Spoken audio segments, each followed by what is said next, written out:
friends, hi family, hi subscribers, welcome back and thank you for watching. If you don't live in the Atlanta area, if you don't follow me on IG or Twitter, this may be the first time that you are seeing my bald and beautiful head. But it was a process to get here, and I want to share that process with you.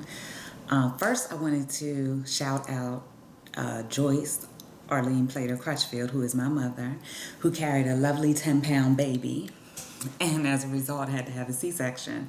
So I accredit my nicely shaped head to that process that she had to go to. So I'm grateful, Mommy. But yes, so my hair.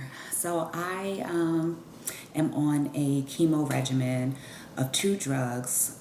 I was on a chemo regimen of 2 drugs. I'm actually completed with that, and I'm on a new regimen now, but it was called adriamycin and cytoxin, or AC for short, and that combination of drugs is typically what you think about when you think about the typical cancer patient. Like, the side effects of that drug are very extreme. So you have the nausea, the vomiting, the extreme fatigue, the hair loss, the heat flashes, the overall just feeling horrible, like you got hit by a wrecking ball.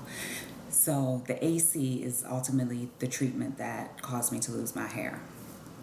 So I told you in the last video that I was diagnosed on March 1st, and March 15th was my first day of treatment. So probably about 5 to 7 days after my first treatment, when I would run my fingers through my hair, or I would comb my hair, or I would brush my hair, I would notice strands. And it wasn't clumps or anything. It was a little more than my normal shedding from combing or brushing my hair, but I knew that it was the first signs of hair loss, and it was signs of things to come. So I also share with you all that I felt very overwhelmed in the beginning, because there was so much that was happening so quickly, and so many decisions that needed to be made in a short period of time.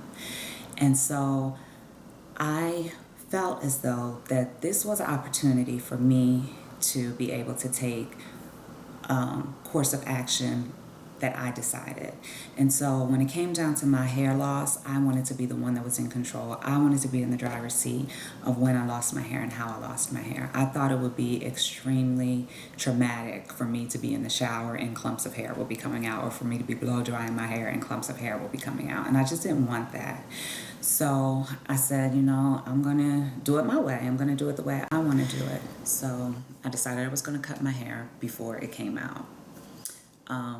Prior to me even making that decision, my sister came to me and she was like, when you're ready, I'm ready. She had been growing her locks since 2001, and she said she wanted to support me through this process however she could, and she would go with me and cut her hair when I cut mine. So in addition to her, I had a good girlfriend that came to me also and was like, I am not my hair. I am not tied to this hair. So if you lose your hair, I'm cutting my hair.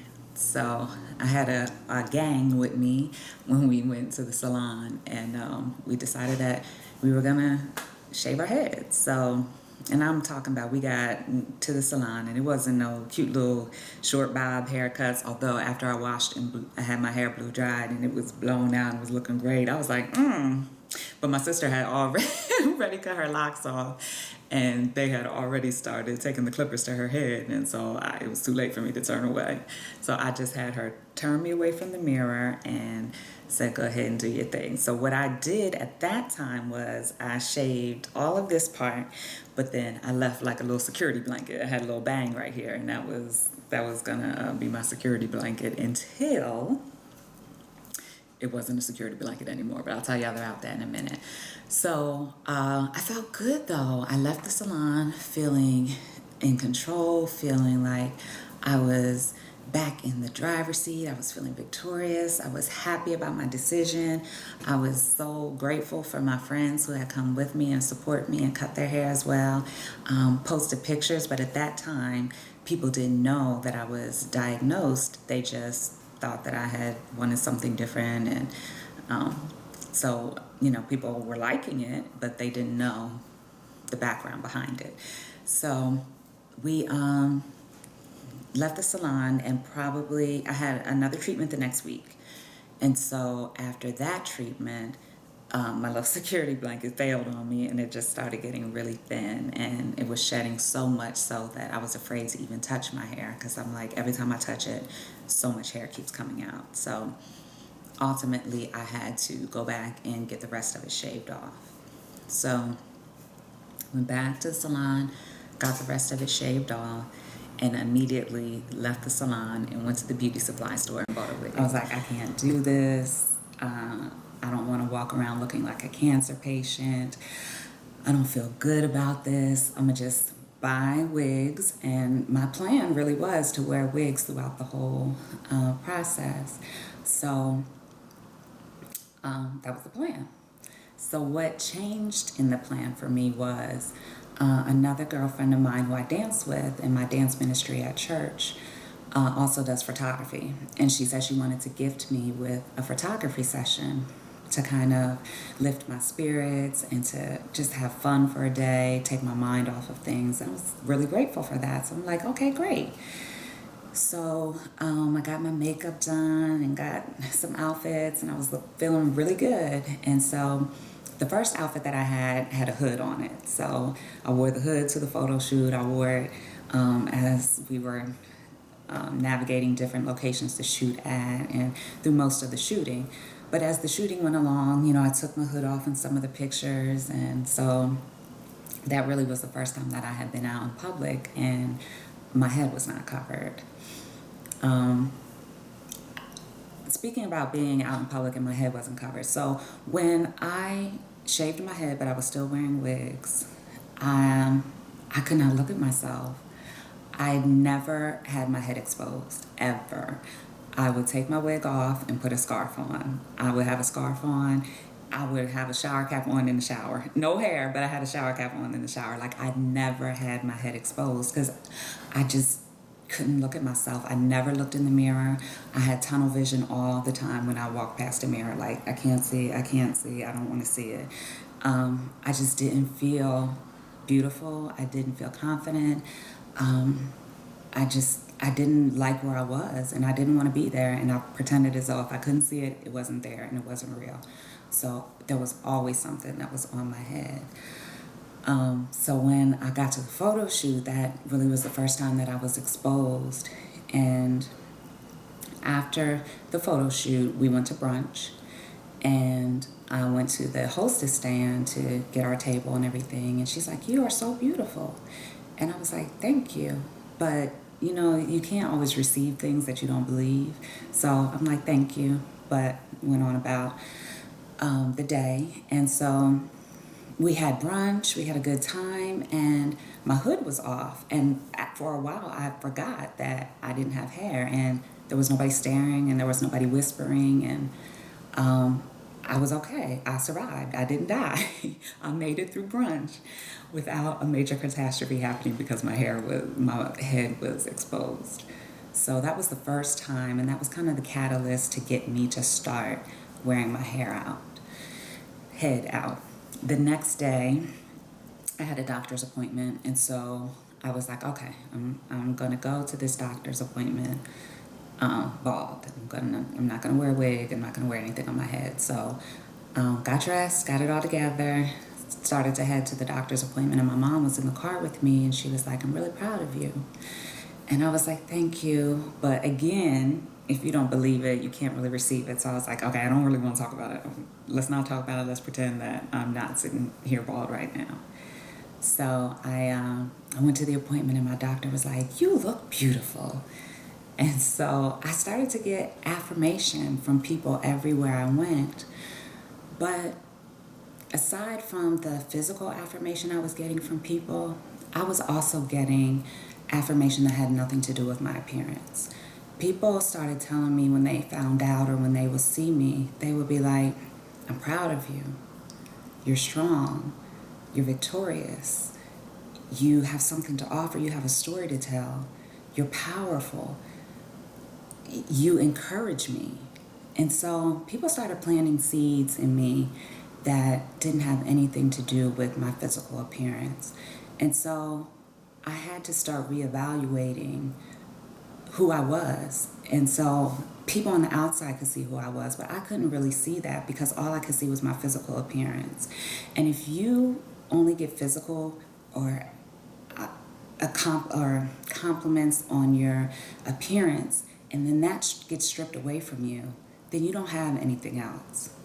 And so I had to start refocusing and to start believing the things that people said about me, the thing that God says about me, that I am fearfully and wonderfully made. And then once I was able to start believing that for myself, when other people told me, I could receive it, I could believe it, it made each day a little easier. It made each step in the journey a little less difficult to take. It made me feel stronger. It made me feel victorious. It made me feel like I am an encourager. I do have things to offer. And so I began to start looking in the mirror again, because what I saw, I believed. What I saw didn't make me afraid anymore. It made me confident, but not because I saw something on the outside that was beautiful, but something even more than that. I do believe I'm beautiful on the outside, but something even more than that. I knew that there were things on the inside of me that were ready to be birthed and were ready to come out. And until I could strip away all this other stuff that made me feel less than, then I couldn't get those things across. So I'm grateful for everybody who has sent me a word of encouragement, who has spoke a word of encouragement to me, who has prayed for me, who has hugged me, who has sent me a card in the mail, who has encouraged me in ways that even when I wasn't ready to believe it or receive it, they still gave it to me because they were planting seeds in me that were just ready for the environment to be fertile enough to harvest and to blossom. And so I'm really, really grateful for that. So now I don't ever wear a wig. I may wear like some accessories, like I will put on a headband in a minute, like I have some hair. So I might wear a headband, or I might wear a decorative scarf or something like that just to switch it up. But I don't wear a wig anymore. And not to mention, I live in Atlanta and it's in the mid-90s and it is hot. And I have I have hot flashes as a result of the chemo as well. And so you just never know when a hot flash is going to come on you and you are sweating profusely in a wig. I just can't. And it reminds me of Samantha from Sex and the City. I don't know if y'all remember that, but it was one episode where she had gone through breast cancer and she was speaking to a crowd and she had a wig on. And halfway through her speech, she had to snatch her wig off because she was so hot. And I'm like, I can never be her. So I just cut out the middleman and decided that I wasn't going to wear a wig. But that's not to say that people who choose to wear hats or scarves or wigs are less than. Everybody's process is their process. Everybody's journey is their journey. And I just decided that this was the best journey for me. I feel free. I feel unencumbered. I don't feel like I'm hiding. I don't feel like I'm ashamed. But I didn't always feel that way. I have a good friend in Pennsylvania who just completed her breast cancer journey, and she is a warrior. And as I first was diagnosed, she sent me this cream, and it's called Brian Joseph's Lash and Brow Conditioning Gel, and just comes in this little tube. But I'm telling you, she was like, as soon as I send it to you in the mail, start using it that day on your brows and your lashes. Use it twice a day religiously, and you won't lose your brows and your lashes. And I'm like, I'm telling you, it works. I don't know why they can't make it for your head, but it works. And I ran out, so I stopped using it, and I could immediately tell my lashes and my brows started to thin out. But if you use it consistently and order more before you run out, then it shouldn't be a problem. But this is a little miracle in a bottle here. It's called, again, Brian Joseph's Lash and Brow Conditioning Gel. I'll put it in the comments as well, so you can use that as a reference for anybody that may need that in the future. But it's really good. I have a little bit of peach fuzz that's trying to come back. I'm not in an active growth cycle as far as my hair is concerned right now, but I am no longer on the AC treatment, which was the treatment that killed my hair cells, but I'm still in a chemo treatment until July 27th, which is my last chemo day. So after that, I'll have some real growth, probably about 2 weeks or so after my last treatment. Yeah, another journey within a journey within a journey. So what I want to do is a video on just answering some questions that you may have. It could be related to triple negative. It could be related to breast cancer in general. It could be related to, some of the signs or symptoms, self-exams. I mean, anything that you want to talk about, anything that, a question might have popped in your head. Ask me. You can hit me up on email, sonyasunbeam@gmail.com, or Twitter @sonyasunbeam, or on IG it's sonya.sunbeam. So send me a tweet, send me a DM, send me an email, or you can write something in the comments here on YouTube, and I will compile all your questions and do a video answering those as best I can. So ask me anything you like related to breast cancer, and I'll make a video addressing those things. So I love you all to life, and I will see you next time.